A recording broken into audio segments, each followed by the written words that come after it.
Nadala sa bagay na gawain sa mundo na hindi kaya sa Panginoon.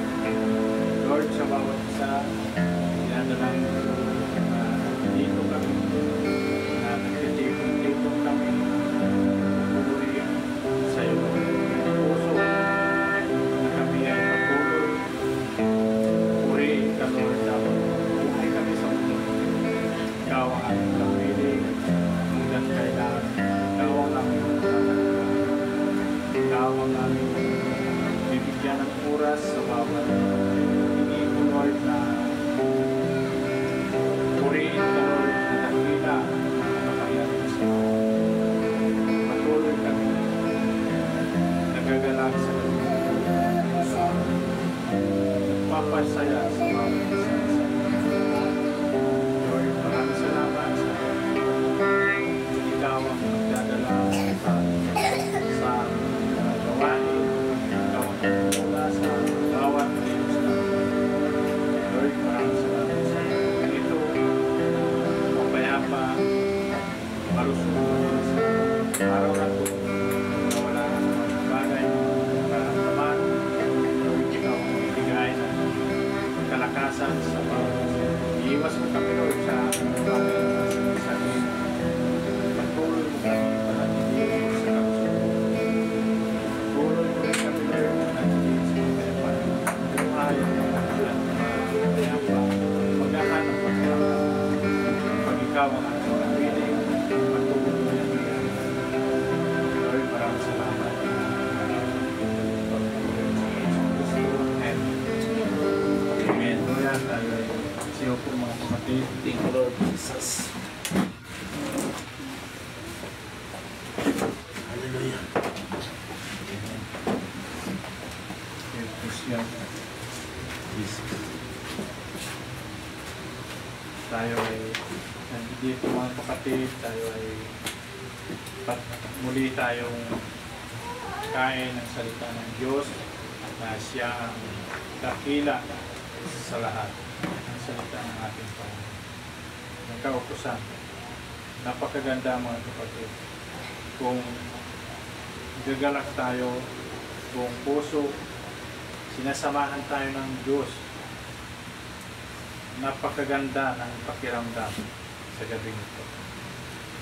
Kaya mabiyaya sa bawat isa na tayo ay patuloy makikinig sa magandang balita ng ating Panginoon na siya ang tagapagturo ng katotohanan ng bawat salita ng ating Panginoon. Kasi dito tayo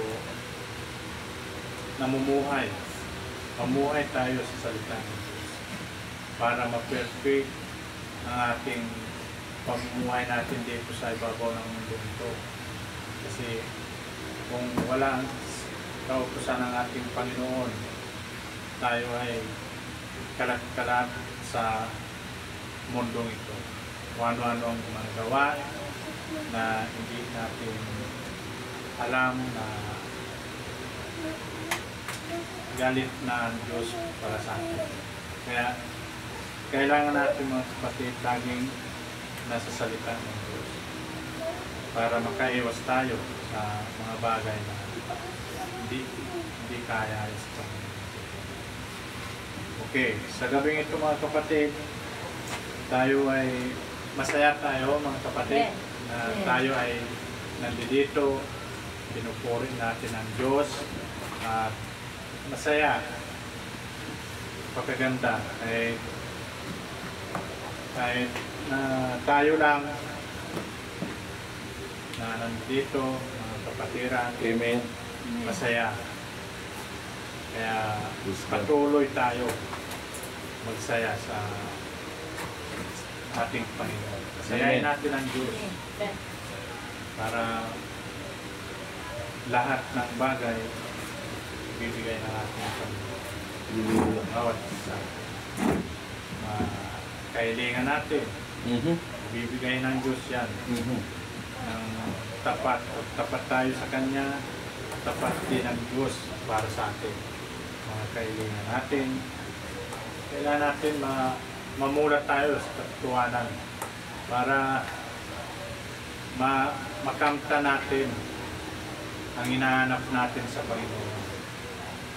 Kasi kung hindi natin makita ang susi ng pangailangan natin, hindi matatagpuan. Kailangan makinig tayo sa salita ng Diyos. Nandito ang susi kung paano tayo mamuhay sa mundo. Napakaganda mga kapatid pag nasa Panginoon.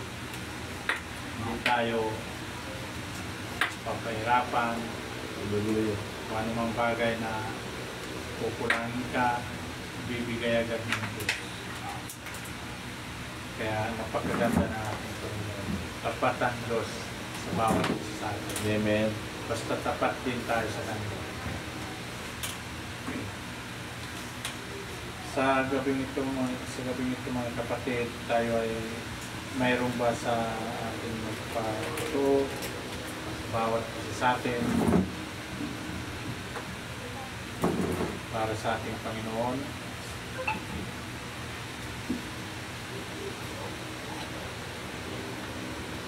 Okay. Meron po sa bawat isa sa atin. Ipatutuo natin wala nga kakamta natin sa galing sa ating Panginoon. Ano binibigay ng Diyos. Ipatutuo natin sa bawat isa. Amen. Para makita ang tunay na pagbabago sa bawat isa sa atin. Kasi tapat tayo sa Diyos eh. Amen. Kailangan pagtapat tayo sa Diyos, may pagbabago sa pamumuhay natin. Yun yung kailangan natin mga kapatid i-share sa ating mga kapatiran. Napakaganda ng ng Diyos.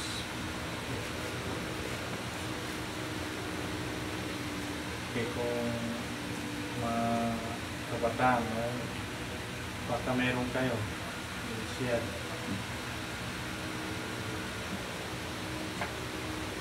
Okay, paunang mga kapatid, share ko lang sa inyo ang ating pumapasok sa ating puso dahil sa ating Panginoon. Share ko lang sa inyo mga kapatid na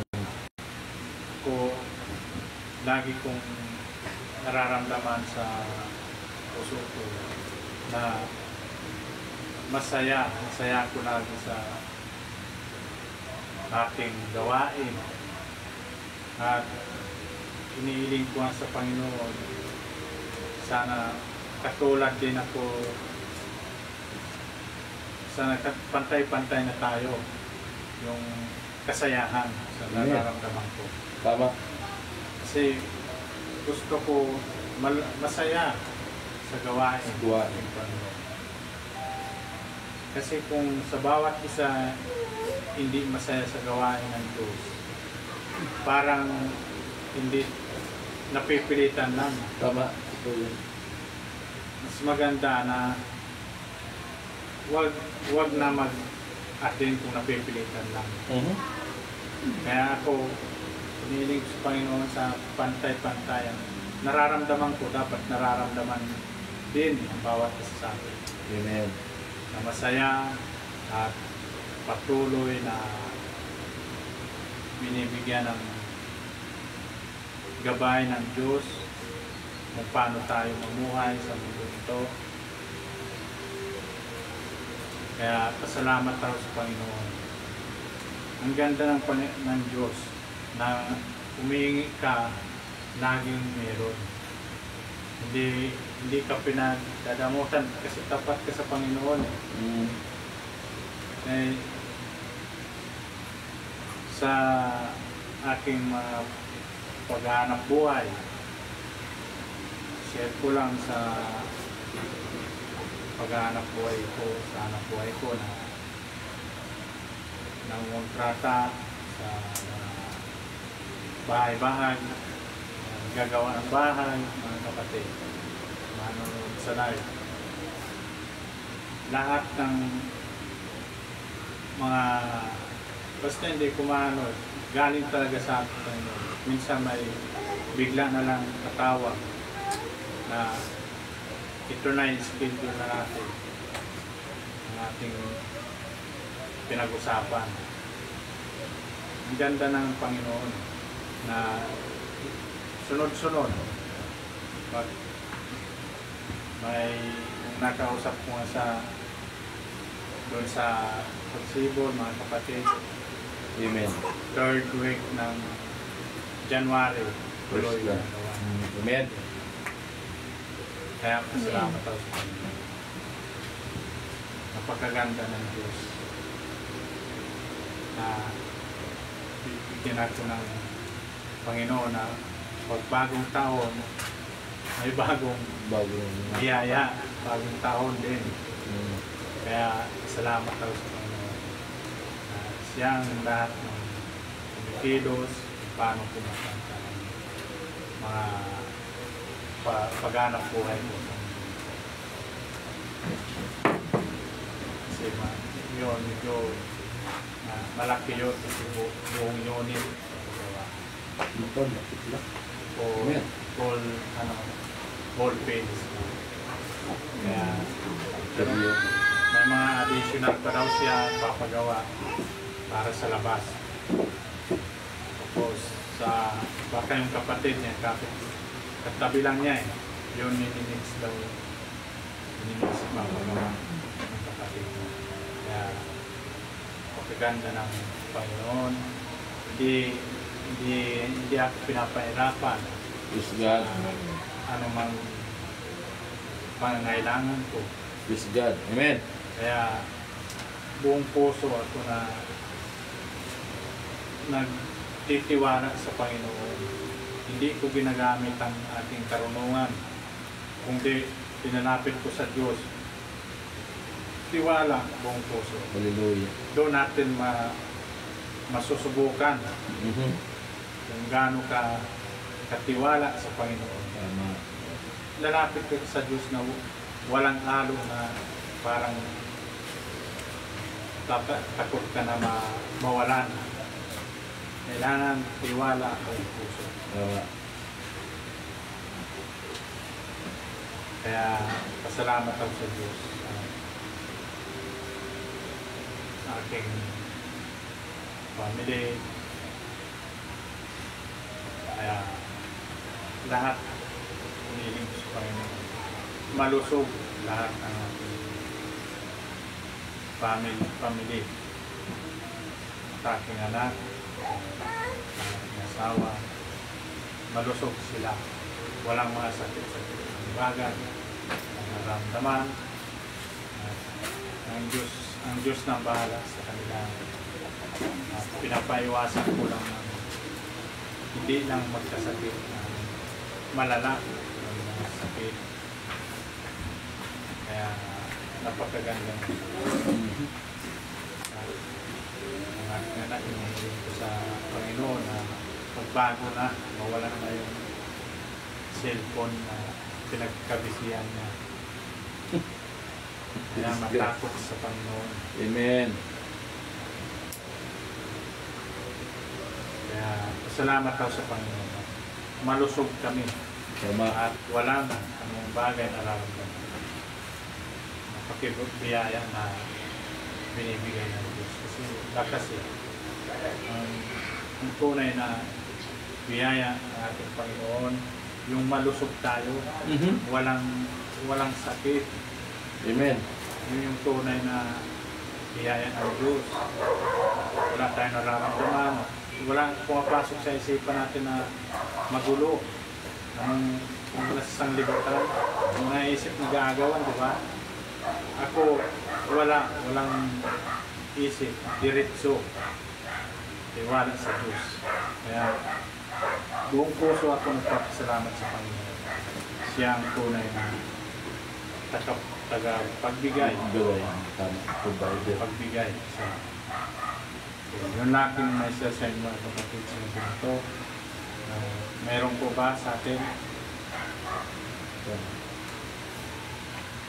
Kung wala na, tayo ay patuloy sa ating gawain ng ating Panginoon. Amen. Sagot tayo sa special song ng kabataan.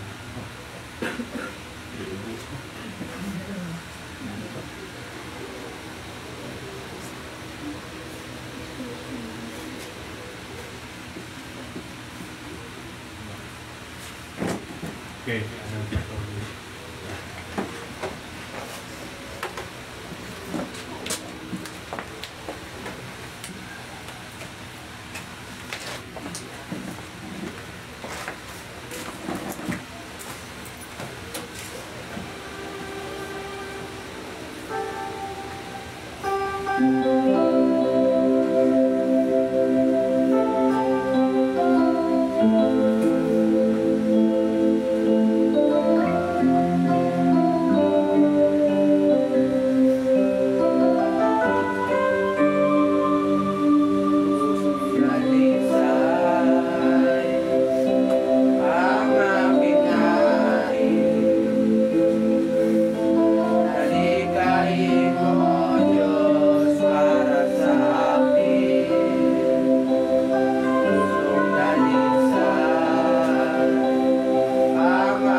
Kaya ito yata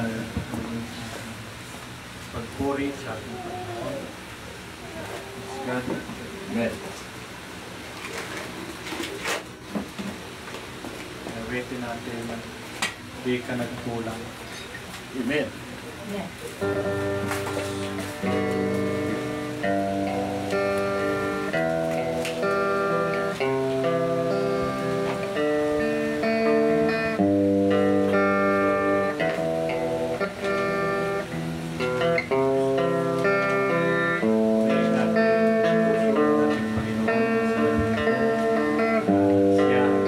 Amen.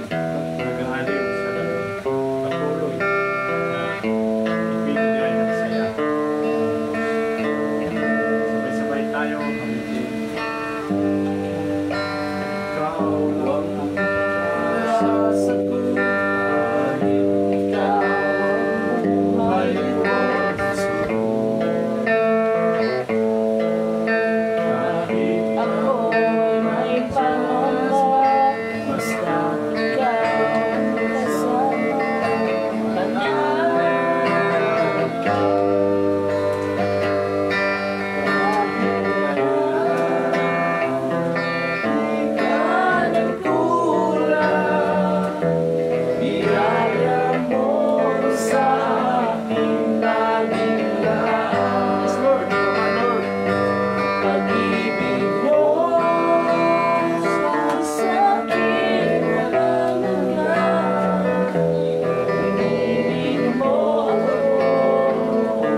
sa lago ito na inyong mga anak na makakain sa inyong salita. Panahin mo ang bawat isa. At pinapasalamatan namin na ikaw ay bibigay sa kanya pagpapala na makapaw sa bawat isa na mga nagbabahagi sa isip ito na magagamit namin sa gawain mo, Lord. Lord, ikaw ang bibigay ng anong bagay na pangailangan sa inyo. Amen. So Lord, hindi talapit ang bawat isa. Kaya namin naninginta sa iyo, Lord. Tuparin mo, Lord, ang kanilang bagay na pangailangan sa iyo. Tuparin sila ay makamtan nila ang kanilang pangailangan sa iyo. Gumaan ang kanilang pakiramdam sa ito. Sila ay tapat sa iyo. Walang isip, Lord, sa bawat isa sa mga dapat ng mga anak. Hindi sila kailangan hindi pa. Hindi alam mo na, Lord, ang pangailangan ito. Ibibigay mo na lang, Lord, kaya salamat kami sa bagay. Sunod-sunod na pagbigay sa maraming salamat. Amen. Kaya sinuya tayo sa mga kapatid. Yes, Lord. Pinig tayo sa salita ng Amen. Diyos sa gabing ito.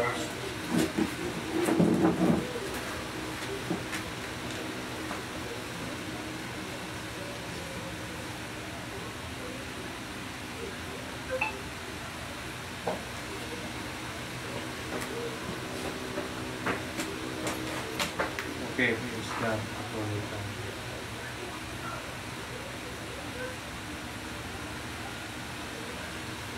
Okay, sa gabing ito mga kapatid, tayo ay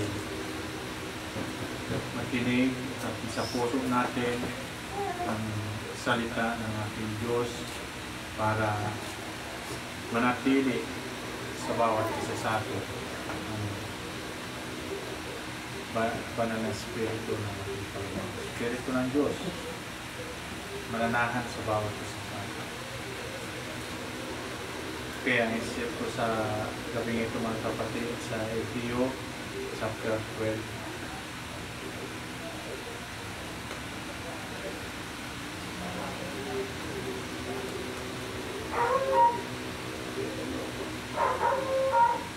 Okay, sa mga nanonood sa live sa Efeo chapter 12, may Bible kayo sa cellphone nyo, tignan nyo, sundan nyo lang po ang bawat salita ng Diyos. Okay. Napapaligiran tayo ng maraming tao na nagpatutuo tungkol sa pananampalataya nila sa Diyos. Kaya talikuran na natin ang kasalanan pumipigil sa atin at alisin ang anumang hadlang sa pagtakbo natin buong tiyaga. Tayong magpapatuloy sa takbuhing itinakda ng Diyos para sa atin. Talikuran natin ang mga alisin ang mga bagay na makasalanan ng mga gawain. Kasi ang pumipigil sa pananampalataya natin yung kasalanan, itong sanglibutan. Kung hindi natin mapigilan ang hindi natin labanan ang mga gawain sa sanglibutan, ay hindi tayo kakalapit sa ating Panginoon buong puso na lalapit tayo sa Diyos. Amen. Kasi paano tayo lalapit sa Panginoon kung ang nasa laman ng puso mo sanglibutan? Hindi. Kailangan diretso ang pananampalataya sa ating Panginoon. Ituon natin ang ating paningin kay Jesus na siyang sandigan ng pananampalataya. Itutok natin sa ating Panginoong Kristo ang bawat isa sa atin. Bigyan natin lagi ng oras ng ating Diyos. Kasi siya ang kailangan natin hanapin sa pamagitan ng pananampalataya natin ang ating Panginoong Kristo. Natin mula sa simula hanggang sa katapusan, tiniis niya ang paghihirap sa krus at hindi niya ito kinakaya dahil iniisip niya ang kaligayahang naghihintay sa kanya. Tama. At ngayon nga ay nagkaupo na siya sa kanan ng trono ng Diyos.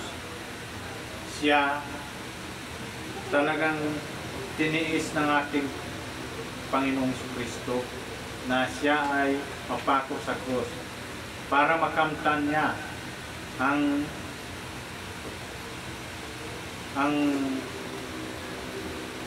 kaligtasan sa bawat isa sa atin.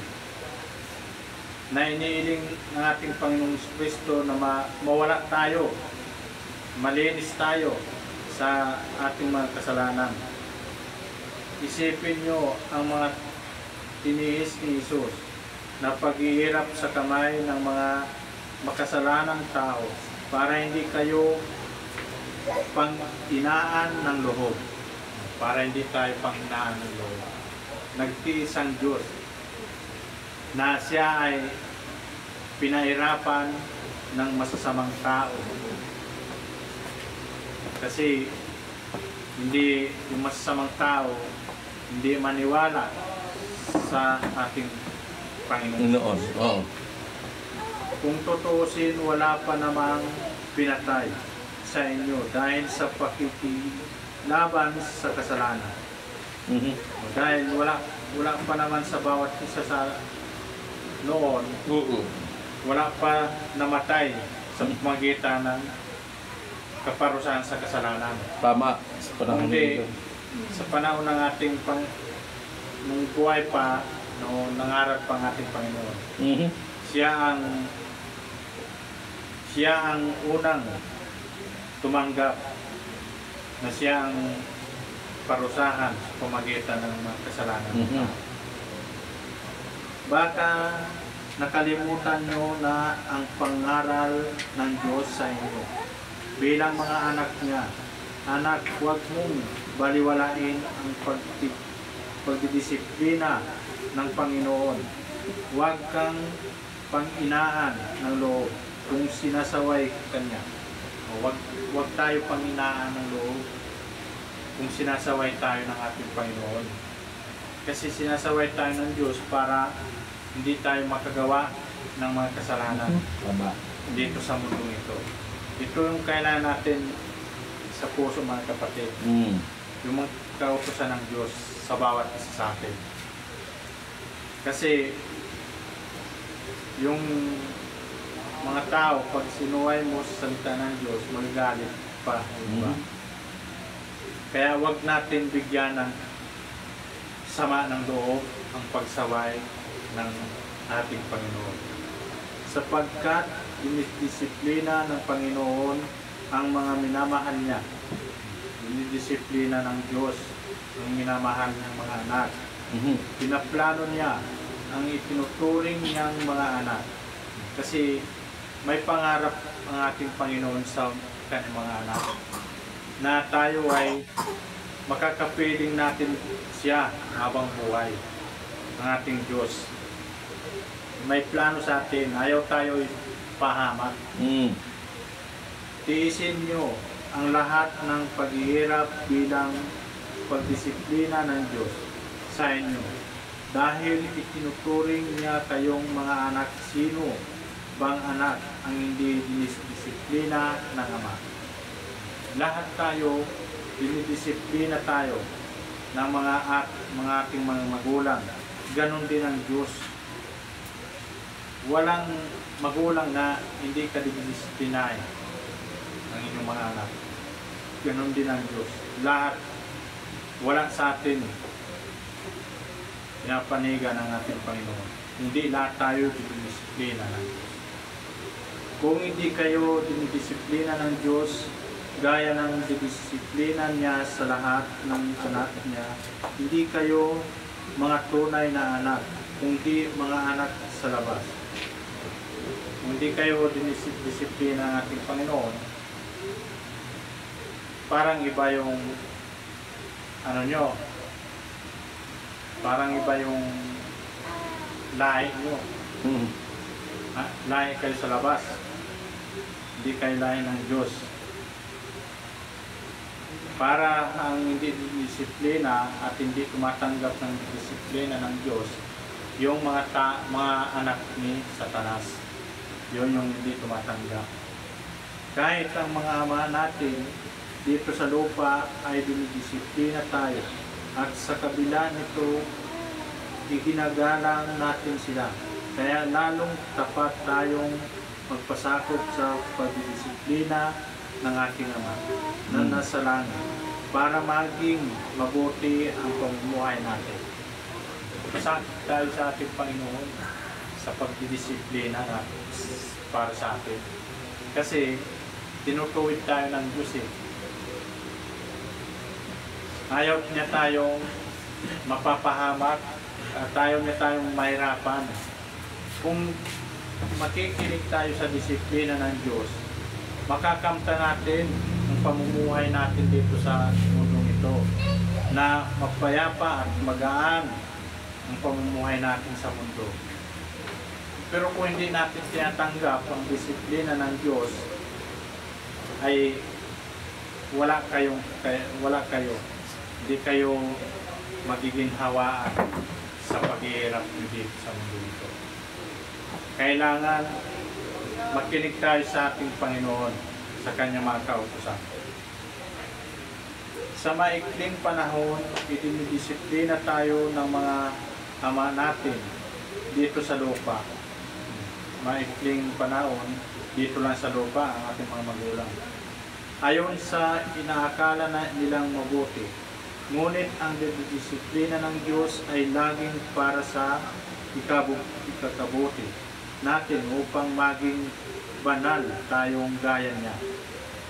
Tayong mga sinasabihan ng ating Panginoon, gusto tayong magpakabanal, gusto tayong matulad tayo sa Kanya at sa ating Panginoon Kristo.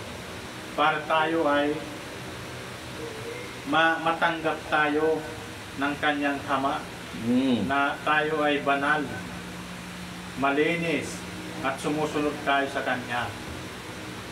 Paano kung ayaw natin tanggapin ang disiplina? Hindi man tayo karapat-dapat yarap doon sa Kanyang Ama, sa Kanyang taanan ng Ama. Kailangan malinis tayo, mga kapatid, bago tayo niyarap doon. Kasi kung niyarap tayo ng Diyos na dami nating kasalanan, mapapaya ang ating Panginoon sa Kanyang Ama. Kaya kailangan natin susunod tayo sa ating Panginoon Kristo. Habang dinidisiplina tayo, hindi tayo natutuwa, kundi nasasaktan, ngunit ang ibubunga naman nito sa bandang huli ay ang mapayapa at matuwid na pamumuhay. Matuwid na pamumuhay. Maganda ang kalalagyan natin, mga kapatid, ang pagdisiplina ng Diyos. Kasi tinutuwid tayo ng Panginoon dito sa lupa. O paano tayo mamuhay, paano tayo lumapit sa ating Panginoon. Pero kung hindi tayo makikinig sa Kanyang salita at ginagawa lang natin ang ating karunungan, ay walang kakayanan, mga kapatid. Lalo maghihirap tayo. Magkaroon ka man, saglit lang, wala na. Kasi hindi galing sa Diyos, hindi galing lang sa karunungan mo. Kaya palakasin ninyo ang sarili ninyo at patibayin ang inyong loob. Patibayin natin ang ating loob. Lumatad kayo sa matuwid na daan upang ang mga kapatid na sumusunod sa inyo na mahihina ang pananampalataya ay hindi matisod at mapilayan, kundi lumakas. Kaya yung mga mahina mananampalataya, kung kayo ay anak ng Diyos, hindi kayo matitisod. Tama. Kung anak kayo ng Diyos. Pero kung hindi kayo anak ng Diyos, anak kayo sa labas, ay matitisod kayo. Tama. Kasi ang anak ng Diyos tumatanggap ng kanyang disiplina. Katuruanan. Kasi ang hindi anak ng Diyos, hindi makikinig yan eh. Papakinggan lang niya pero hindi niya tanggap sa kanyang puso. Papakinggan lang niya. Kaya matitisod pa rin siya. Kaya yung mga medyo may na sa pananampalataya, pag pinakita natin ang ating pananampalataya natin, tunay na mananampalataya, tayo ay malalakas sa pananampalataya ng Diyos. Sila ay lalakas din. Kasi anak sila ng Diyos. Pagsikapan ninyo mamuhay ng may mabuting relasyon sa lahat ng tao at magpakabanal kayo, sapagkat kung hindi banal ang pamumuhay nyo, hindi nyo makikita ng Panginoon. Hindi natin makikita ng ating Diyos kung hindi tayo magpakabanal. Kaya mga nanonood sa live, mga kapatid, magpakabanal kayo, magbago kayo sa mundo nito. Kasi pagdating ng panahon, hindi nyo matatagpuan ang Diyos. Kasi hindi kayo nagbabago sa mga gawain sa sanglibutan. Kailangan baguhin nyo habang buhay pa tayo sa mundo nito. Amen. Ingatan nyo na walang sino man sa inyo ang tatalikod sa biyaya ng Diyos. At huwag ninyong ayaang umiral ang samaan ng loob sa inyo. At marami ang madadamay. Kaya ang samaan ng loob, yun, iwasan natin, walain natin yan, mga kapatid. Kahit awayin ka, basta wala ka samaan ng loob. Malinis ang nasa puso niyo. Ingatan din ninyo na walang sino man sa inyo ang gagawa ng sexual na immoralidad o mamuhay ng gaya ni Esau na hindi pinahalagaan ang mga spiritual na bagay dahil ipinagpalit niya ang karapatan niya bilang panganay sa isang tahanan. Kaya yun yung huwag natin gawin, mga kapatid. Na hindi tayo susunod sa ating Panginoon. Kasi mas tulad tayo ni kay Esau na hindi siya. Kailangan natin sumunod sa Kanya. At alam niyo na rin na pagkatapos ay hiningi ni Esau sa kanyang ama ang pagpapalang na ukol sa panganay, pero tinanggihan siya sapagkat hindi na mababago ang ginawa niya. Anumang pagsisikap at pag-iyak ang gawin niya. Ang paglapit niyo sa Diyos ay hindi katulad ng paglapit ng mga Israelita noon. Lumapit sila sa isang bundok na nakikita nila, ang bundok na Sinai na may nagliliyab na apoy, may kadiliman at malakas na angin. Nakarinig din sila ng tunog ng propeta at boses ng nagsalita at nang narinig nila ang boses na yun, nagmakaawa silang huwag na itong magsalita pasag kanila. Huwag na daw magsalita kasi takot na ito mga takot na ito sila. Dahil hindi nila makayanan ang utos na ito. Ang sino mang tumapak sa bundok kahit ayaw ay babatuhin hanggang sa mamatay. Tunay na kakilabot ang tinatuwing yun. Kaya maging si Moises ay nagsabi, nanginginig ako sa takot. Ngunit hindi ganito ang paglapit nyo sa Panginoon.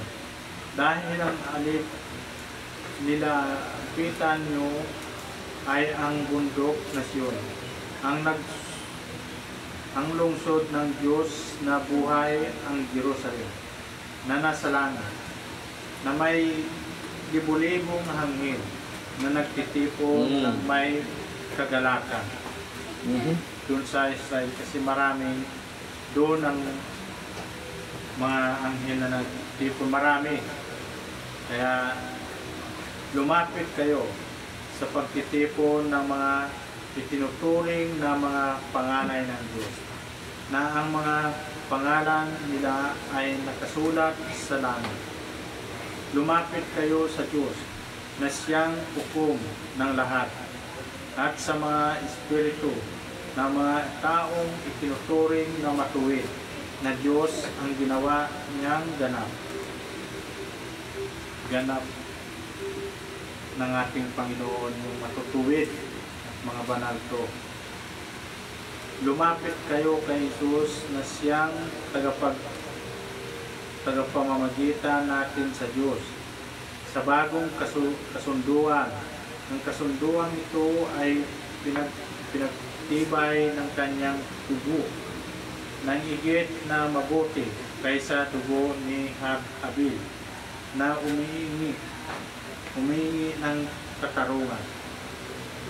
Kasi yung dugo ng Diyos, ng ating Panginoong Kristo, siya lahat ang umako ng mga kasalanan ng tao.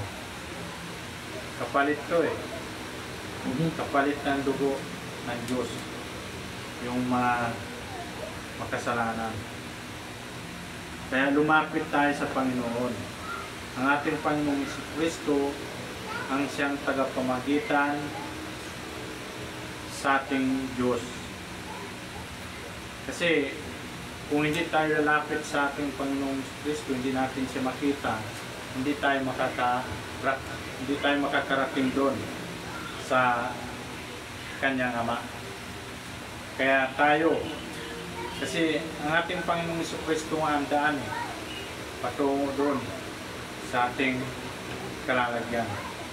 Kung wala tayo sa Panginoon, hindi natin matatagpuan. Kaya mag-ingat kayo at huwag tanggihan ang Diyos na nagsasalita sa atin. Ang mga tao noon na hindi nakinig sa mga propeta rito sa lupa ay hindi nakaligtas.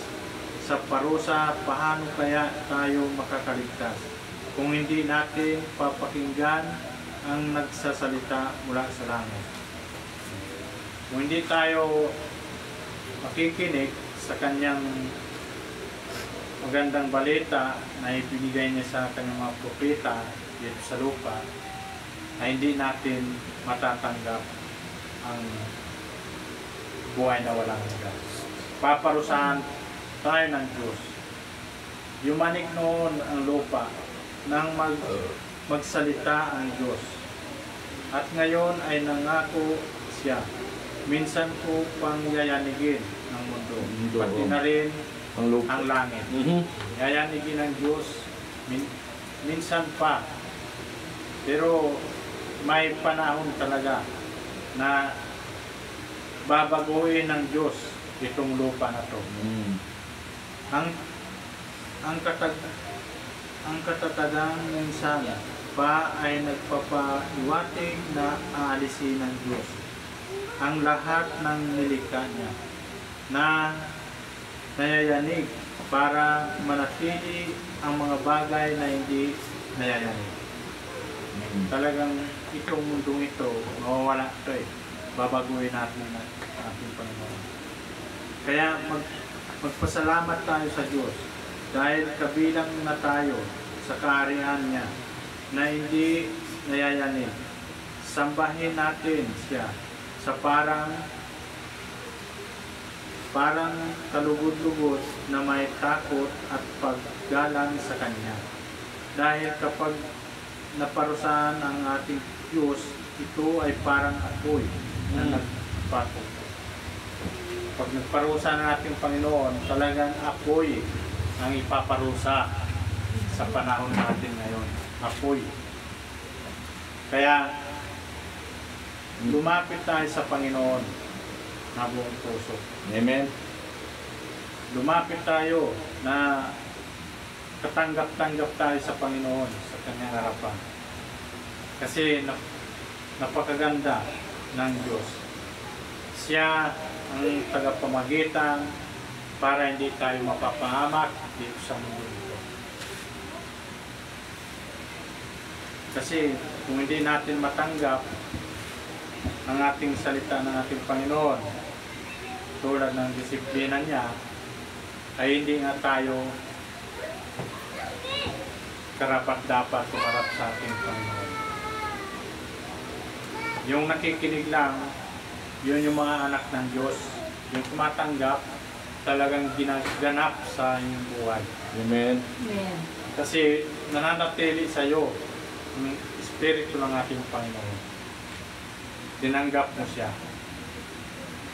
Okay, yun lang aking ma-share sa inyo mga kapatid sa gabing ito at sa mga nanonood sa live.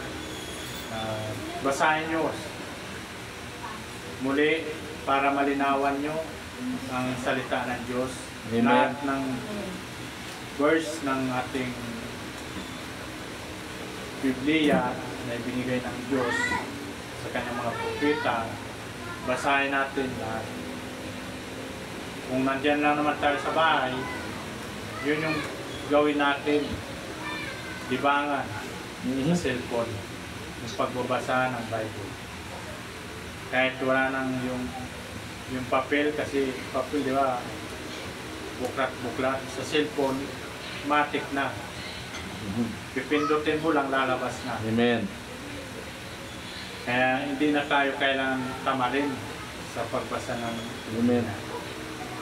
cellphone na lang. Mayroon na. Okay, yun lang aking ma-share mga kapatid sa salita ng Diyos at patuloy ng ating pastor. Amen.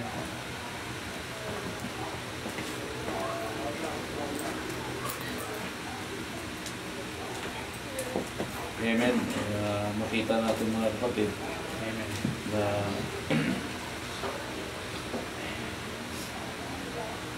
makita natin ang isang pangungusap, no? At sabi nga ni Brother Nando ay doon sa ating pagkaintindi, sabihin na paliwanag niya ay mayroon tayong tamang pagsunod, no? At disiplina. So ibig sabihin sa pagdisiplina ay mayroong hindi lamang salita, Brother Nando, kundi Amen. may pagpapalo, no? Amen. Kasi sabi ng Biblia, hindi ko nabasahin, kung mahal mo ang iyong anak, ay paluin mo upang doon sa pagpalo ay baka maalala nila. Amen. No, nasa ng Biblia yan. Para matuto. Hindi po masama ang pagpalo. Huwag lang yung papalo ka na sobra, pero mayroon pong pagmamahal na akibat para sila matuto, no? At umanda. So, nais kong lumasa mga kapatid na sinabi ng ating kapatid na tungkol sa pananampalataya, Amen. di ba? Na maraming kasing klaseng pananampalataya. Lahat po ng tao ay nanampalataya. Amen. At ito ba ay katanggap-tanggap sa Diyos? Kasi tanungin mo kapitbahay mo, tanungin mo ang kaibigan mo, kahit asawa mo, tatanungin mo siya, sasabihin niya, hindi, may pananampalataya ako. May paniniwala ako. Niniwala ako kay Kristo. Di ba? Lahat po mayroong pananampalataya. Mayroong paniniwala. Wala pong taong hindi naniniwala. Lahat po ay, lalo tayo ay isang mga Kristiyano, nagkaiba ang ating mga pananaw. Pero hindi pananaw, dapat. Kung hindi katotohanan. Nais kong bumasa sa Biblia. Kasi kung pananaw lang ay sa sarili mong pamamaraan. No, ating unawain, Brother Ando, na ito, binanggit, parang susuglan dun sa sinabi natin kapatid. Amen. Hindi ko naman habaan. 23, verse 4, verse 23, John chapter 4, verse 23 hanggang 24. Datapwat dumarating ang oras, at ngayon nga, ang kausap ng Diyos dito, ng ating Panginoong sa Kristo, isang babaeng Samaritana na nasa balon. Kung titingnan mo ang Biblia, ang nag-iigib ng tubig noon ay mga babae. No? Yan ang gampanin, wala namang gripo noon eh. Babae. Kung titingnan mo sa Biblia, laging ang babae nag-iigib sa balon. So kinatagpo ng Diyos itong Samaritan. Ang sabi niya, nakipag-usap siya. Sabi niya rito, simulan natin sa 22. Sa verse 22 ng chapter 4 ng John. Sinasamba ninyo ang hindi nyo nalalaman. Kinausap niya yung babae, Brother Rando. Sumasamba sila. Nagpupuri sila sa Diyos. Amen. Tingnan nyo ha, ang Samaritan. Pero sabi ni Kristo, sinasamba ninyo ang hindi nyo nalalaman. Hindi nyo alam ang sinasamba nyo. Amen. Amen. Tama. Sabi niya, sinasamba namin ang nalalaman namin. Sabi ni Kristo, sinasamba namin ang nalalaman namin. Pero sila sumasamba sa hindi nila alam. Hindi alam. So, hindi lahat ng sumasamba sa Diyos ay nakakaalam sa Diyos. Tama? Amen. So, mayroong sumasamba, sabi ni Kristo, sinasamba namin ang nalalaman namin. Alam namin. Dapat ang pagsamba, alam mo. Tama. Amen. Sapagkat ang kaligtasan ay nanggagaling sa mga Hudyo, sabi ni Kristo. Dapat dumarating ang oras at ngayon nga. Sinabi niya sa babae, dumarating ang oras ay ngayon nga. Tinutukoy niya. Tama. Ang tamang pagsamba sa church lang ba? Amen? Dito? Ating pag-aralan na maigi. Ang ibig sabihin ng pagsamba, sabi ni Christ, dapat dumarating ang oras. Dumating ang oras, Brother Ando, sa oras ng Samaritan. Sa oras ni Jesus Christ. Amen. Yun ang tamang pagsamba. Nung dumating si Christ, yun ang right ng pagsamba. Tama. Amen. Amen. So mali ang kanilang pagsamba. Sabi niya, dapat dumarating ang oras at ngayon na nga. Amen. Amen. Itong babae sumasamba ha, mayroon na nasasambahin ng mga tunay na mananamba ang Ama sa Espiritu at katotohanan. Ibig sabihin, dumating ang tunay na sumasamba. Dapat, sabi niya, sasambahin ng mga tunay na mananamba. May mga tunay na totoo na sumasamba. Amen. Tama. Brother Nando, mayroon palang hindi. Kung ibig sabihin, kung sinabi ni Christ na may tunay, mayroong hindi totoo. Tama. Nag-isyok mga kapatid. Amen. Hallelujah. So mayroong hindi totoong pagsamba. So now, makita natin na mananamba, ang tunay na mananamba, ang Ama sa Espiritu. Ibig sabihin, tandaan nyo, ang Ama sa Espiritu. Amen. Di ba, Espiritu ang Diyos? Amen? Amen. The great Spirit, pero may Espiritu ang Diyos. Siya ang Espiritu ng Diyos. Amen. Na siyang tunay na mananamba. Tingnan natin. Ama sa Espiritu at katotohanan, sapagkat hinahanap ng Ama ang mga gayong magiging mananamba sa Kanya. Tingnan nyo. Ibig sabihin, tingnan natin, ang Ama sa Espiritu. Father in Spirit. Ang Ama'y nasa Espiritu in truth. Tingnan natin, paano tayo sumamba sa Diyos.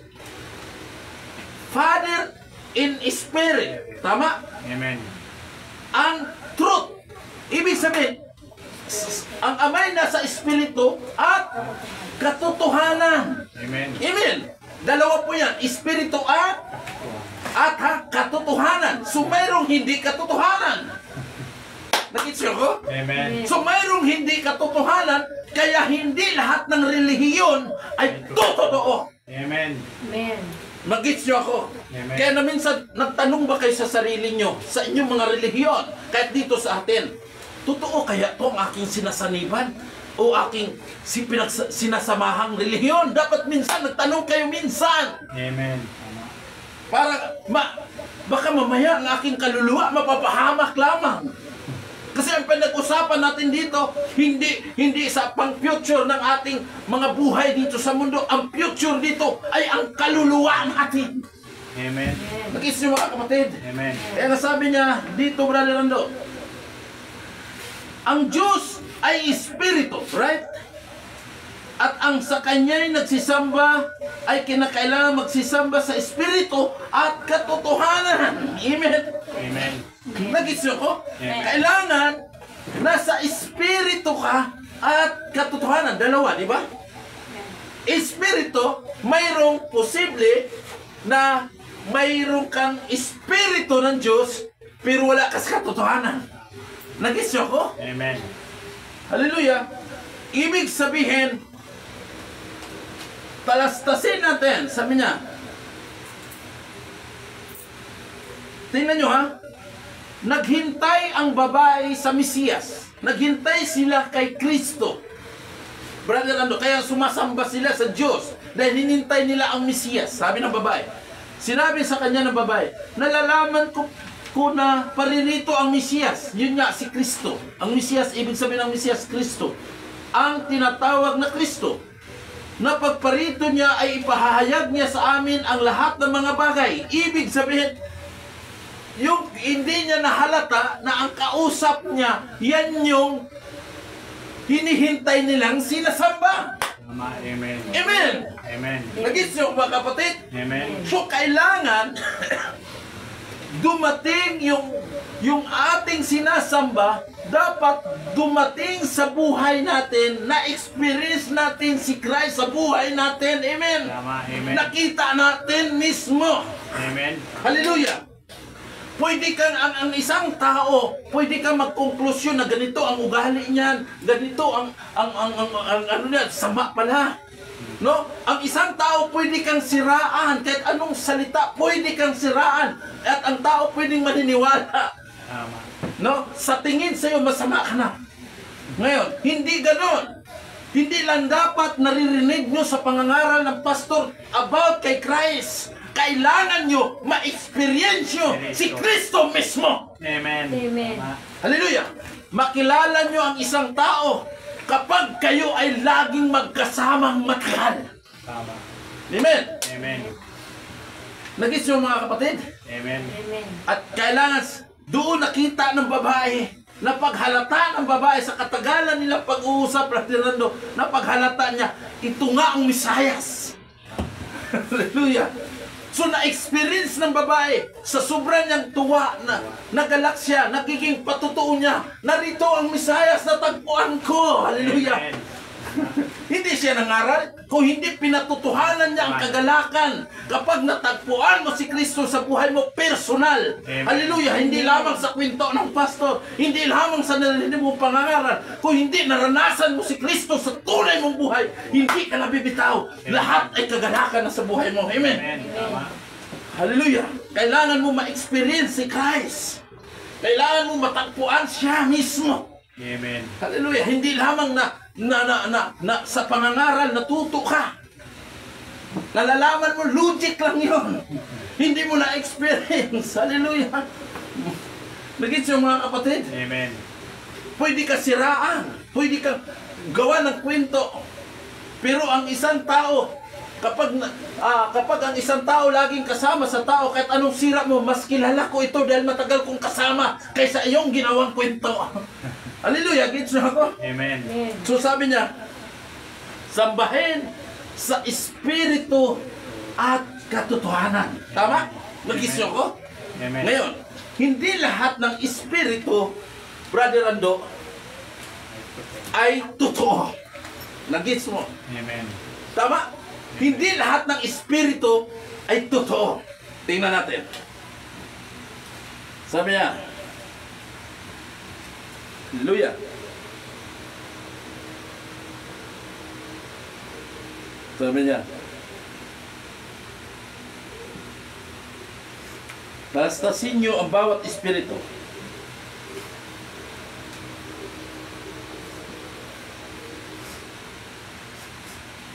Tingnan natin. Thessalonica. Sa 1 John chapter 4, verse 1. 1 John chapter 4, verse 1. Sabi niya, mga minamahal, sabi ni John, huwag kayong magsipaniwala sa bawat espiritu. Tingnan nyo ha, hindi lahat ng mga nangangaral na salita ng Diyos, niya sabi ko, kundi inyong subukin ang mga espiritu kung sila'y sa Diyos, sapagkat maraming nagsilitaw sa mga bulaang propita sa sanglibutan. Amen. Amen. Amen. Di ba? Talastasin nyo. So, hindi ko mo na mayroon kayong doktrina. Hallelujah. Magaling magsalita. Parang napaaninag kayo sa isang bagay.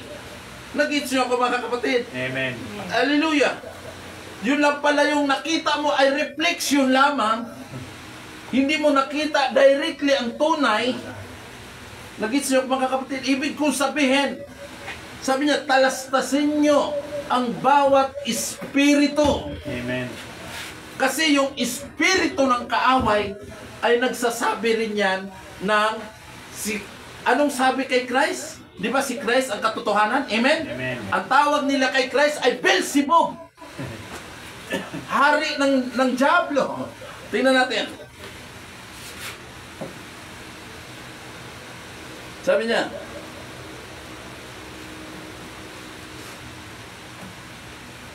tingnan natin ha.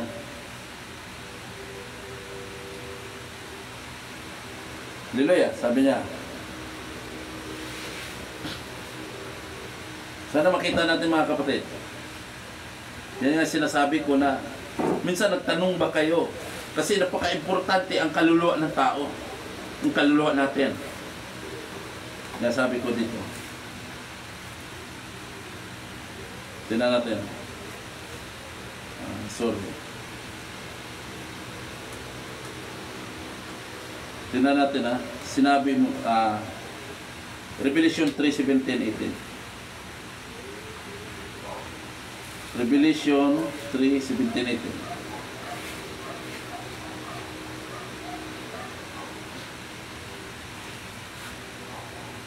Sabi natin. Sorry. Sapagkat sinabi mo, ako'y mayaman. Sabi ng isang mananampalataya. Isang tagapagturo. At nakamit ng kayamanan. At hindi ako nangangailangan ng anuman. At hindi mo nalalaman, ikaw ang aba, maralita, at dukha, at bulag, at hubad. Ito yung kalagayan ng isang taong nanampalataya. Amen. Amen. Mayaman siya. Tingnan mo, pinagpala ko, mayaman ako, asinsado ko. Amen. Sabi niya, mayaman ako, nagkamit ako ng kayamanan dahil sa pagpapala ng Diyos. Nangangailangan naman, hindi, ano ko. Pero ano sabi niya? Hindi mo nalaman ikaw ang aba at maharalita at dukha at bulag at hubad. Anong hubad? Bulag. Bulag. Amen. At dito ako, malaki ang church nila, pinagpapala, kita mo, ang dami na nilang church, ang gagandang mga building. Amen? Amen. Amen. Nang dumating ba si Kristo, ano sabi niya? Sa 3 araw na yan, yung templo na yan, titibagin yan. Di ba? At sa loob ng 3 araw, itatayo ko. Eh, sasabihin ng mga karnal na isip, saan yung tinayo ni Christ ngayon? Eh, 70 AD, winasak ang templo ng Jerusalem. Hindi nila naintindihan na ang templo ay tayo. Amen. Amen. Amen. Hindi nila naintindihan na itatayong templo si Jesus Christ. Tama. Nag-gets nyo po mga kapatid? Amen. Si Jesus Christ ang templo at tayo yung mga bahagi ng templo at tayo yung templo ng Diyos. Amen. Amen. Kaya naghahanap sila, ay magandang simbahan, doon ako. Yan, sabi niya dito, ipinakapayo ko sa iyo na ikaw ay bumili sa akin ng gintong dinalisay ng apoy. Revelation, kapahayagan ng Biblia upang ikay yumaman. At ang mapuputing damit, yung kabanalan, upang iyong maisuot at upang huwag mahayag ang iyong kahihiyang kahubaran. At ang pagpahid sa mata, ito yung pagpahid sa mata, yung nakikita mo ang kapahayagan ng Diyos, ang salita ng Diyos, na ipahid sa iyong mga mata upang ikay makakakita. Tama. Praise God. Amen. Nakita niyo mga kapatid? So, ibig sabihin, sabi ni Christ, nang dumating si Christ sa buhay nyo, tandaan nyo yan. Kaya nga minsan tayo nagpabautismo kayo, dapat matagpuan nyo si Christ. Bakit? Ibig sabihin, itong babae, personal niya, nababalitaan niya darating ang Mesiya, pero personal niyang nakatagpo ang sinasabi ng kanilang pananampalataya. Amen. Ang ating pananampalataya dapat matupad at mangyari. Amen. Amen. Nag-gets yung mga kapatid? Amen. Ang ating pananampalataya, ang pananampalataya sinasamba nila, at sabi niya, hindi nyo nalalaman. Bakit? Hindi nila alam eh. Alam. Pero nung dumating ang Mesiyas, marahil, Brother Ano, pinangaral ng mga Parisiyo ito na hinintay rin ng mga Israel ang mga Mesiyas. Oh. Pero yung Mesiyas pinalabas sa iglesia nila. Tinawag pa ito na Beelzebub. Pero itong Samaritan ay nahalata niya na ito ang tunay na Mesiyas. Tama. Amen. Amen. Sabi niya, ito na yung oras na pagsamba niyo sa akin. Dapat matagpo ko kapag natagpuan, individual kasi yan eh. Kapag natagpuan niyo personal si Christ, mayroon kayong kagalakan sa puso. Amen. Amen. Tulad ng isang babae nung natagpuan niya, hallelujah, malita agad niya, hallelujah, nandito ang Mesiyas. Nag-gets niyo ako mga kapatid. Amen. Yung espiritu at katotohanan. Ngayon, sabi niya dito, hallelujah, sabi ng ating Panginoon, no, at sabi natin, kasi mayroong espiritu mandaraya. Hindi lahat ng espiritu ay tama. No? At tingnan natin. No? Sabi niya dito sa 2 Chronica 18:13. Tingnan nyo, hindi lahat ng espiritu ay totoo. Mandadaya yan. Please God. 18:13. Basahin natin. Sinabi ni Mikiyas, buhay ang Panginoon. Kung ano ang sabihin ng aking Diyos, yun ang aking sasalitain. Amen. At nang siya dumating sa hari, sinabi ng hari sa kanya, Mikiyas, magsisiyaon ba kami sa Ramot Galaad upang makipagbaka o urong ako? At sinabi niya, magsiyaon kayo at magiginhawa nawa. At sila'y magbibigay sa inyo ng kamay, ng iyong kamay. Nagkonsulta siya sa isang propeta. Sinabi ng hari sa kanya, magkailang ipasusumpa ko sa iyo na ikaw ay huwag magsalita ng anuman sa akin, kundi katotohanan sa pangalan ng Panginoon. At kanya sinabi, aking nakita ang buong Israel na nangangalat sa bundok, na gaya ng mga tupa na walang pastor. At sinabi ng Panginoon, ang mga ito'y walang Panginoon. Umuwing mapayapa ang bawat lalaki sa kanyang bayan. Amen. At nakita natin, no, diretso na tayo, kasi magkakaroon ng gira eh. Ngayon, dadayain, mayroong espiritong magdaya. Amen. Amen. Sabi niya sa 18, at sinabi ni Mikayas, kaya dinggin ninyo ang salita ng Panginoon. Aking nakita ang Panginoon nakaupo sa kanyang luklukan at ang buong hukbo ng langit na nakatayo sa kanyang kanan at sa kanyang kaliwa. At sinabi ng Panginoon, sinong dadaya kay Akab? Si Akab ay hari ng Israel, na hari sa Israel, upang siya'y umahon at mabuwal sa Ramot Galaad. Ito si Akab ay asawa ni Jezabel, Brother Ando. Si Jezabel, mayroong, hindi ako nakakamali, 5,000 propeta o 7,000. Hindi ko na maalala kung, hindi ko ma-recall kung ilang propeta si Jezabel. Tama, may propeta. Ito si Jezabel ay hindi to siya Hudyo. Si Akab ang Hudyo. Pero mas pinaniwalaan ni Akab ang kanyang asawa, mas sumasamba siya sa paniniwala ni Jezabel. Amen. Amen. Ngayon, sabi ko sa iyo, sabi niya, ang sabi ng Panginoon, sinong dadaya kay Akab na hari sa Israel upang siya umahon na mabuwal sa Ramot Galaad? At ang siya ay nagsalita, nagsabi ng ayon sa ganitong paraan. At iba'y nagsabi ayon sa ganyang paraan. At lumabas ang isang espiritu, tingnan nyo, isang espiritu at tumayo sa harap ng Panginoon. Hallelujah! Nakita siya ako mga kapatid? Lumabas ang isang espiritu na sa harap sa Panginoon. At sabi ni Brother Branham, itong espiritu na ito ay galing sa hell, sa emperno, sa Hades. Amen. At sabi niya, at nagsabi, aking dadayain siya. Ano sabi ng espiritu na? Aking dadayain siya. Amen. Nakita ko? Amen. Ngayon, at sinabi ng Panginoon sa kanya, sa ano? At kanyang sinabi, ako'y lalabas at ako'y magiging mandarayang espiritu sa bibig ng lahat ng mga propeta. Hallelujah! Saan siya lalabas? Saan siya mandaya ang espiritu ito? Sa mga propeta. Amen. Gets nyo ko mga kapatid? Amen. Tama yung sabi ni John, talastasin nyo, hindi lahat ng mga ngaral na nagsasabi ng katotohanan. Nagits nyo ko? Lumabas ang espiritu at sabi niya, aking ilalagay ang mga pananalita sa mga propeta. At kanyang sinabi, ako'y lalabas at ako'y magiging mandarayang espiritu sa bibig ng lahat ng mga propeta. At kanyang sinabi, iyong dadayain siya at mananay ka rin. Lumabas ka at gawin mong gayon. Sabi ng Panginoon, hallelujah. So, yung mga relihiyon na yan, kaya ayaw nilang tumanggap sa katotohanan dahil mayroon ng espiritong mangdaraya. Amen. Hallelujah! Nag-isyo ko? Amen. Kaya kahit anong share mo sa salita ng Diyos, kahit anong paliwanag mo, hindi nila ito makikita kasi mayroon silang espiritong mandaraya. Kaya ang ginawa ng Panginoon, sabi niya, hallelujah, sabi niya dito,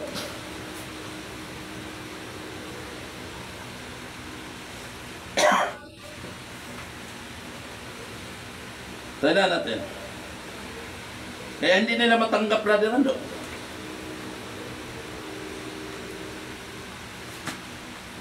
Tingnan natin ha, sabi ni Pablo. Sabi niya,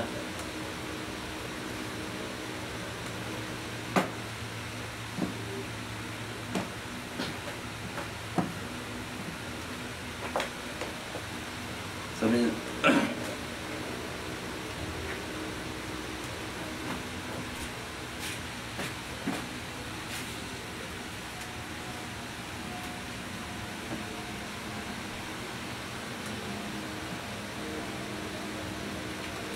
tingnan natin, basahin natin sa Bible.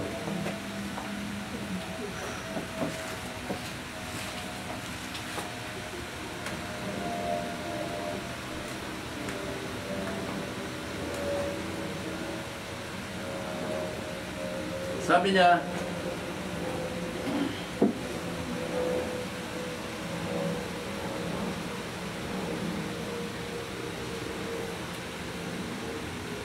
nagpadala ng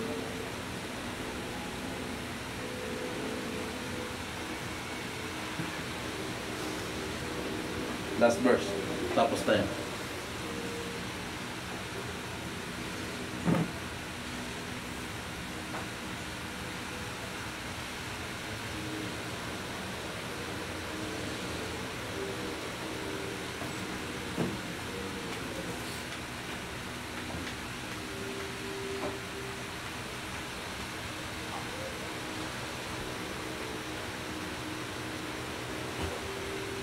Tingnan natin ha.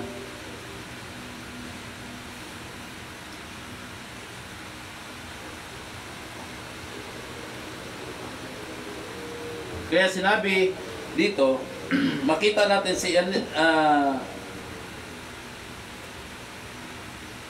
tingnan natin si Saul sa 16, 14, 17. 1 Samuel. Samantala ang espiritu ni Yahweh o ang Diyos ay umalis kay Saul. At sa pahintulot ng Diyos, isang masamang espiritu naman ang nagpahirap kay Saul. Sinabi sa kanyang mga lingkod, pinahirapan kayo ng isang masamang espiritu galing sa Diyos. Kung gusto po ninyo, ihahanap namin kayo ng isang taong mahusay na tumutugtog ng alpa. Kapag pinahirapan kayo ng masamang espiritu, patutugin niyo siya upang maaliw kayo. Sinabi ni Saul. So, ibig sabihin, kapag once na umalis ang espiritu ng Diyos sa puso mo, ang papalit doon, ang masamang espiritu. Amen. No? Nandun yung bugnutin, inisin. Tama ba? Nandun na yung puso mo na no? Makita natin. So, now,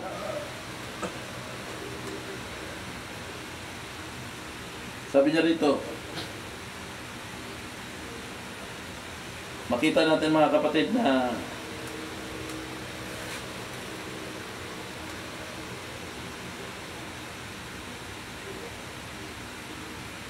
tingnan natin.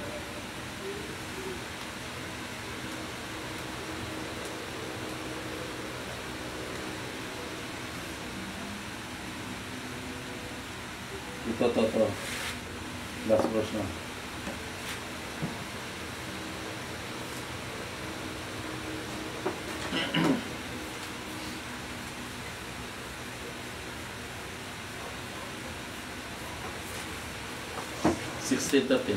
Kapag dumating siya, John chapter 16:13, ang espiritu ng katotohanan, gagabayan niya kayo sa lahat ng katotohanan, sapagkat hindi mula sa sarili ang kanyang sasabihin, kundi kung ano ang naririnig niya at ipapahayag niya sa inyo ang mga bagay na darating. So, ang espiritu na siyang nakakapagpakita. Tama? Amen. Amen. Sa kapwa, espiritu. Direct. Nag-gets niyo ko? Amen.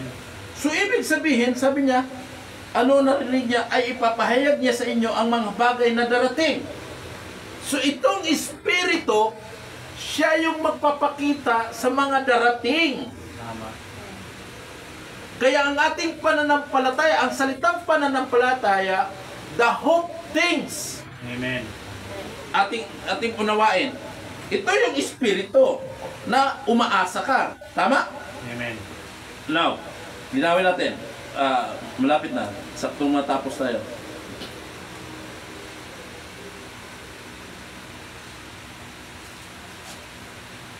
Sabi niya rito, sa Hebrew 11, verse 1, ating unawain. Chapter 11.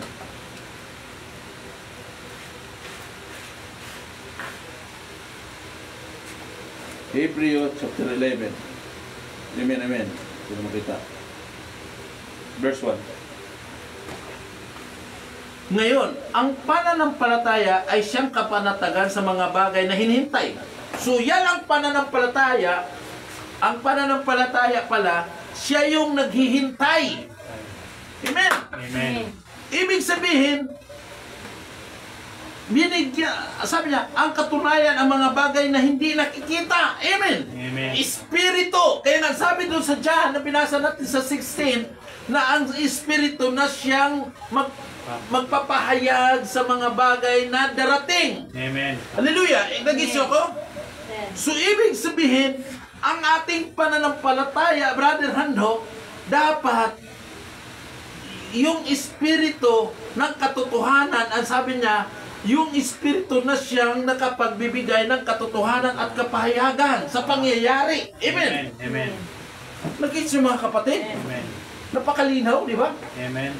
So, ibig sabihin, Kaya nga ipinangaral dito, may rapture na mangyayari.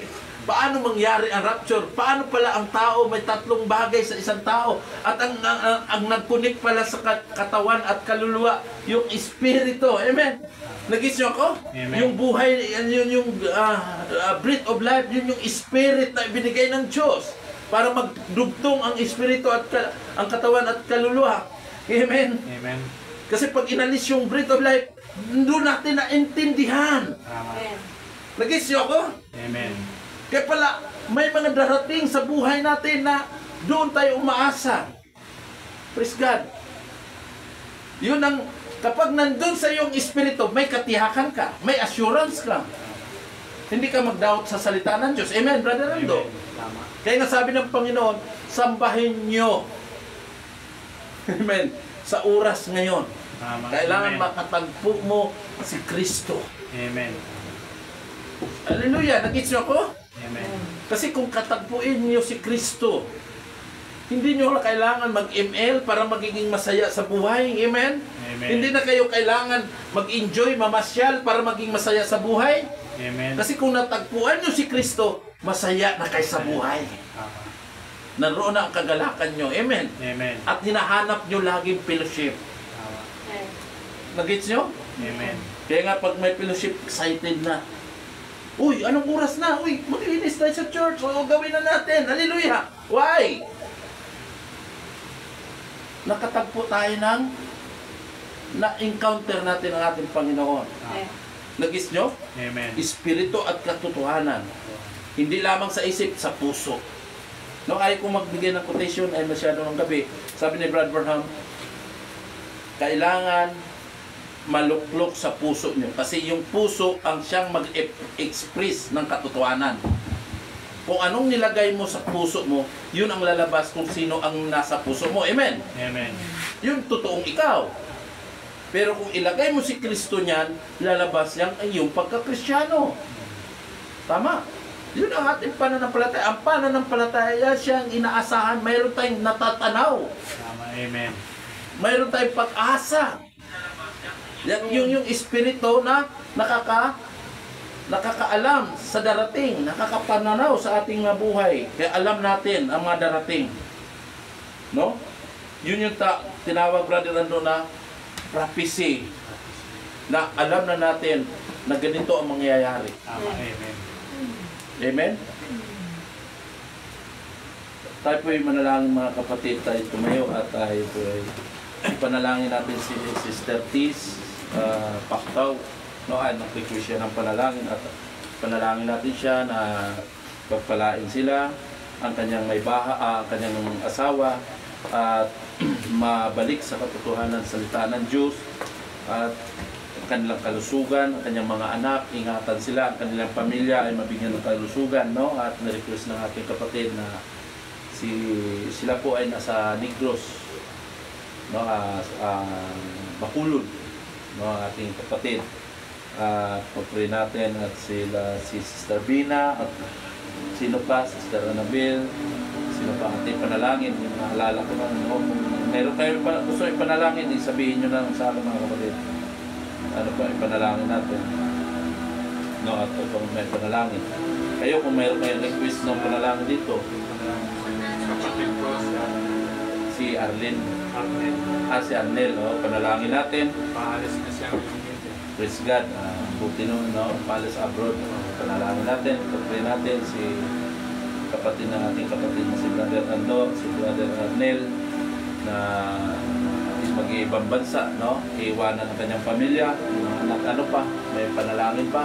Kayo, may request? Panalangin din namin na aalis sa 15. Sa 15, panalangin natin si Sister Helen, sila ay magbakasyon, mag-asawa na ingatan sila roon sa pag-uwi nila sa Leyte. Butuan at saka Leyte. Butuan at saka Leyte. Pag-pray rin natin sila, no? At ano pa, wala na? Request, no? Sige, tayo po'y magsibo. O Lord God, kami ng palataya na lubos sa iyo. Tunay at tiwala kami. Walang ibang nakita kami na ebidensya na posibleng mangyari Kung hindi, ikaw lamang, O Lord God, amin sinasamba na sa iyong mga pamaraan, ikaw po ang gumabay sa aming panalangin sa gabi ito. O Diyos Ama na makapangyarihan sa lahat, Diyos ni Abraham, ni Isaac, ni Adan, ni Eva, ni Jacob. Lord God, kami sumasamba sa gabing ito. Ikaw po, O Diyos, na magpatuloy sa amin. Pinanalangin ko, Lord God, na si Sister Kiss Pactaw, Lord God, na sa Bacolod, mag-asawa, si Brother Sherwin Pactaw, Lord, ng kanyang mga anak, kanyang mga bahay-bahay. Ingatan mo po sila, Lord God. Ikaw po, Diyos, na patuloy na pagpapala sa kanila. Lord, higitan mo ang pagpapala na maunawaan nila ang mga salita mo, Lord, at maging malalim upang magbigay ng bagkus ng pananampalataya. Ingatan mo po ang aming sister, Lord God, na Sister Tis, ng kanyang kalusugan, kanyang mga anak, iwas mo sa sakit at karamdaman at gulo. Ano mga problema nila, Lord God, ikaw na po ang bahala. Ikaw po, Lord God, na magprotekta. Lord God, alam po, Lord God, na marami kang mga alagad na anghel, Lord God, na magbantay sa pamilya nito. Ingatan po sila, Lord God. Ikaw po, Diyos, ang sa kanilang hanap buhay. Ikaw po ang magpapala sa nila. At ganoon din, Lord God, na si Brother Arnel, na kapatid sa laman ang aming kapatid, na si Brother Ando, na mag-iibang bansa. Ingatan mo, Lord God, na gabiyahe siya, na iwanan ang kanyang pamilya at asawa. Ikaw po mag-ingat sa taong ito. Lord, dinadalangin namin, Lord God, na makita niya ang katotohanan ng mga salita kahit naroon siya sa ibang bansa. Alam namin, Lord God, dahil meron kami pangangailangan sa laman, kaya nang umalis. Ingatan mo po siya, Lord God, ang aming kapatid na Brother Ando. Ingatan mo po, Lord God. Ikaw nawa, Lord God, ang iyang manatnan doon, Lord God, ay maging maayos ang lahat, Lord God. Kung ano mga problema, Lord, mababago lahat ito magiging maayos. At ganoon din ang kanyang pamilya na maiwan, kanyang mga anak, ingatan mo po, Lord God. Ganoon din, Lord God, na dinadalangin ko na Sister Helen ay aalis po na magbakasyon, dalawin ang kanyang pinanggalingan, kanyang magulang sa lugar ng Butuan at lugar namin, Lord God, sa Liti. Dinadalawin ang kanyang magulang, kanyang mga kapatid, at ganoon din, Lord God, ang kanyang mga anak, na makapiling man lang, Lord God, na ilang araw roon. Paano po ang mag-ingat sa kanya, ilayo mo siya sa tukso, anong paman. Paano po ang maggabay sa kanya ng katotohanan at magiging liwanag siya roon, na magiging ilaw at magiging halimbawa siya sa katotohanan ng Lord God. Ikaw po ang bahala sa kanya, ikaw po ang bahala din kay Brother Henry sa pamagitan ni Sister Helen, Lord God. Pagpalain mo sila hanggang sa kanilang pag-uwi. Ingatan mo po, Lord, na makapiling namin sila sa gawain ito at makasama namin ulit. At ganoon din, Lord God, na dinadalangin ko ang aking pamilya, aming kalagayan ngayon, at Sister Burley. Alam namin, Lord God, hindi kami natatakot, hindi kami nag-alala. Umaasa po kami sa iyo, Lord God, sa oras na ito. Ikaw na po ang bahala kung ano mga naadaanan namin. Alam namin, Lord God, ikaw po ang nakakaalam nito. Bahala na po kayo, Lord God Jesus. At ganoon din, Lord, mga kabataan. Ikaw na po, Lord God, manguna sa kanila. Lalo, Lord God, ng espiritu ng mga laro, ng mga apps na yan. Hinain mo ang kanilang espiritu na hilig. Wala na silang alisin mo ang kanilang panlasang hilig na yan, Lord God. Hayaan mo, Lord God, na mag-share at magsisearch sila sa Biblia ng katotohanan, mga history, o Lord God, ano pa man tungkol sa iyo, Lord God. Alam namin, Lord God, ikaw po mag-ingat. O Ama, maraming po salamat. Ano mga bagay na hindi ko napanalangin, Sister Lynn, ikaw na pong bahala sa kanya. Si Sister asawa ni brother ninyo, Lord God, Sister Claire, ingatan mo po, ikaw na pong bahala sa kanya. Ingatan mo po sila, Lord, ang kanyang mga anak, ang kanyang mga asawa na rin dito. Ingatan po, nawa, makaintindi sila ng mga salita nito, Lord God. At yan din, Lord God, dinadalangin namin Sister Bina, malapit ang pag-uwi niya. Makapiling namin, ingatan mo po siya, Lord God. Ang kanyang kalusugan, ano pa man ang kanyang pananampalataya, painitin mo, Lord, sa mga bagay ng iyong mga salita. At ganoon din, Sister Mariela, ingatan mo, Lord, nawa makasama namin sila, Lord God. Darating ang panahon na kami magkakasama rito.